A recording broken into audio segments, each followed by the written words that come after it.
I know I'm a little late to the party with this one, but I thought I'd give my take on the whole situation as well as share my experience with the Deepwoken moderators. Getting this video made has been quite a challenge because it seems like every day there's just a new video being uploaded about moderators abusing their power or mugging exploiters for in-game items, and I have to end up re-editing the script. So I know Revolver and Agamatsu already made videos on the topic, but I wanted to touch on some things that I think Revolver may have missed, and personally, I completely disagree with Agamatsu's take on the whole situation. If I wait longer, I would no doubt gather more incriminating evidence, although by that point, I would have a mountain of evidence, but still no video. So I'd rather just make the video with what I have now and hopefully help shine a light on how unprofessional Deepwoken's moderators can be. So, without further ado, let's start looking at these clips. So here we see two players fighting Primadon. Business is as usual until the person recording gets randomly teleported to the admin room. Then, without warning, one of the moderators starts swinging on the guy. Obviously, he's going to fight back because, well, you have to look at it from his perspective. He was just fighting Primadon with at least one other guy. And Primadon is a fairly tough fight. You don't get much room for error. And if they die, they have a chance of being sent to the depths, where it's not even guaranteed they'll make it out. Then, he gets teleported to a room it sounds like he's never seen before, confronted by two people he knows nothing about, and attacked for seemingly no reason. Then, when trying to get a reason, a moderator publicly jokes about it in the Discord server, claims they have proof of exploits, and tells others to not worry about it, even though he brought it to everyone's attention. The victim replies saying they haven't shown him proof of exploiting, to which the mod reveals he may not have even been involved in the case, and asks the guy if he was the one that was banned. He then proceeds to post a video mocking the user for wanting to be unbanned from a game he paid money to play. Look, I get it. You don't want to show the exploiter the evidence of them exploiting because they might find a workaround, or you want to try and protect the person that reported them. But if you set this standard of not needing to show the victim proof of exploiting, then you're creating a dangerous system that's just asking to be abused. And it sure does look like it gets abused when you have your own moderators making jokes at the expense of those who have been banned and just want to know why. Sure, you guys might have the proof, but no matter how you look at it, it's going to look bad on you for banning someone and effectively wasting however much money they spent on the game, and not only refusing to provide evidence, but letting your mods go out of their way to ridicule and harass people they have banned. In this one, we don't get to see what happened prior to him being teleported. What we can gather is that he was having a 1v1 with a friend and got teleported out right in the middle of it. The moderator then sees fit to put on a melodramatic show and ask the victim if he knows why he's here, when he obviously doesn't.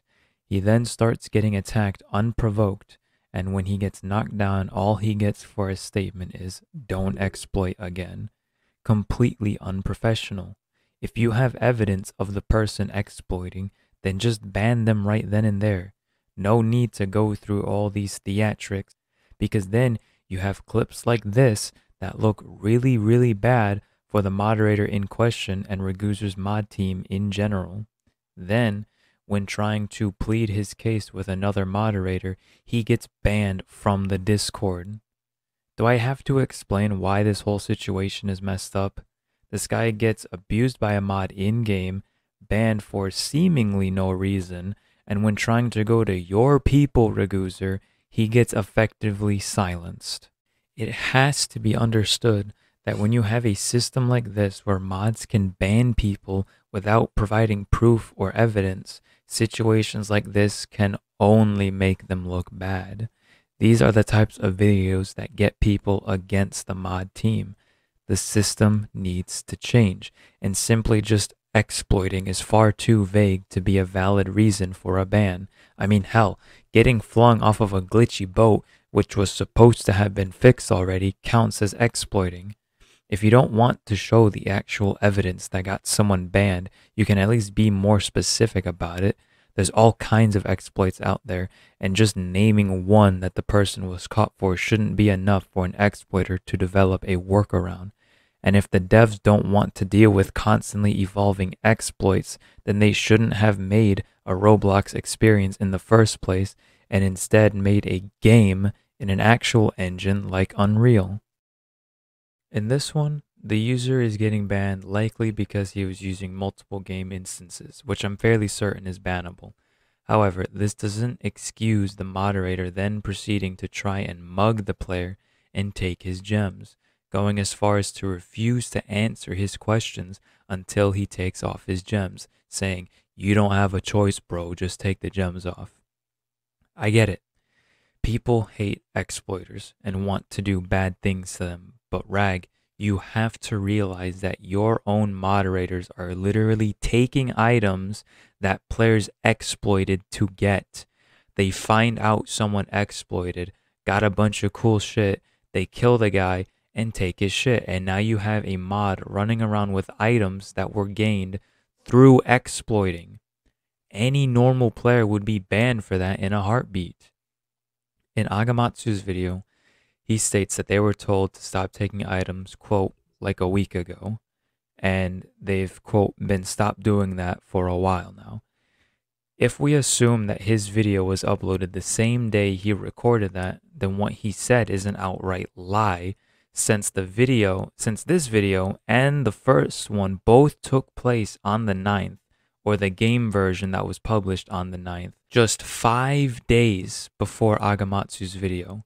So within that week Agamatsu claims they were told to stop mugging players, they were still doing it. And it could have been so much as 2 days after being told to stop. Obviously, I don't know Agamatsu's recording process, so he could have said that at really any indeterminate time before the 14th, but could that have been any better? If they were told, say, 2 weeks before Agamatsu's video and still caught doing it afterwards, that still doesn't look good on them. And I don't mean to throw shade at Agamatsu, it's just sad to see the side that he's taken on this situation despite everything that's come out. And I think, honestly, what may have happened is either Agamatsu was lied to when they said they were told to stop, or they were actually told to stop but just did not listen. As it stands, the moderation team is a mess, and with the way Raguzer's Discord is, it makes it extremely difficult to get the help you need from the people that can give it to you without fear of getting ignored at best, banned at worst, and everything in between. This issue is further exemplified by the fact that at any given time, most of the moderators aren't even willing to accept DMs and set their status to busy. Why are the moderators allowed to be so open about not wanting to do what they're supposed to be doing? These are the people that we are supposed to go to for help, and it doesn't help that we have no real idea as to how moderators get chosen, and when you have as many as you do, splintered off into 3 different groups, you're just asking for things to get lost in translation. So, what can be done about this? First, and most obviously, the moderators need to be kept on a tighter leash, because otherwise situations like this will happen. Second, be more transparent about moderation in general. What is each type of moderator responsible for? How do you go about selecting moderators? What are the requirements to be a moderator? What is their process for coming to a decision on restore tickets, ban appeals, and bans? The more we know about the mods themselves and how they get things done, the less confused people will be about their methods and verdicts. Third, cut down the number of moderators and junior moderators there are, and be more strict about the requirements to be a moderator. I think most of us can agree that the current staff needs a redo. I think 54 junior moderators and 45 standard mods might be a lot for only 3 senior mods to handle. But given the size of the game and its community, it's understandable. Regardless, though, with numbers like that, you're letting bad apples slip through the cracks. Since writing this video, Horror has released 2 statements about the situation, and I want to take a moment to address those. He starts off by saying that the mods were removing exploiters from the game but were acting unprofessional. Again, only the people involved know for sure if those people were exploiting, and we can't just take their word that everyone that has ever teleported in there was a confirmed exploiter. We couldn't trust them before because of Rogue Lineage's moderator incidents, and we especially can't trust them now because of how shady they've been shown to be. At some point, Horror edited his initial statement and added in what's been underlined here. He appears to be doubling down on the fact that everyone that's been brought into that room and banned was done so justifiably. Same as before, we do not know that, only they do. The moderators ganking and taking items from players is only one part of the problem. The other part is that we aren't given the whole picture. We can only see from the supposed exploiter's perspective, and that's all we as a community have to base our judgment off of. The easiest way to get us on the side of the moderators is to just be more transparent and actually start showing people what they've been banned for. In Horror's second statement, he says, quote, "The moderators involved were not properly advised on the proper code of conduct by the team." This strikes me as interesting because in his first statement, both edited and unedited, he mentions he'll be enforcing a sort of code of conduct to keep everyone professional and respectable towards the community and each other. Wouldn't this imply there wasn't already a code of conduct in place? Or maybe there was one, but it wasn't properly enforced?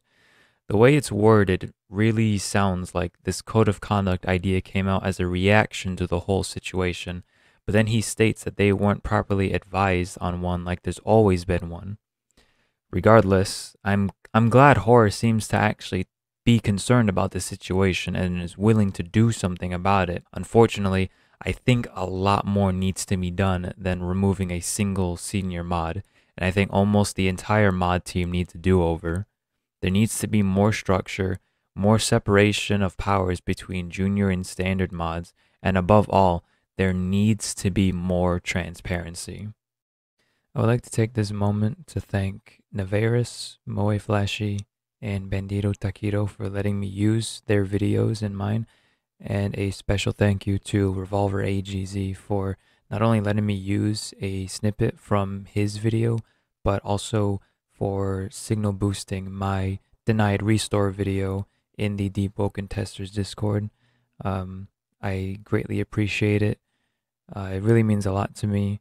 All the videos will be in the description below. I'll have links to them so you can go watch.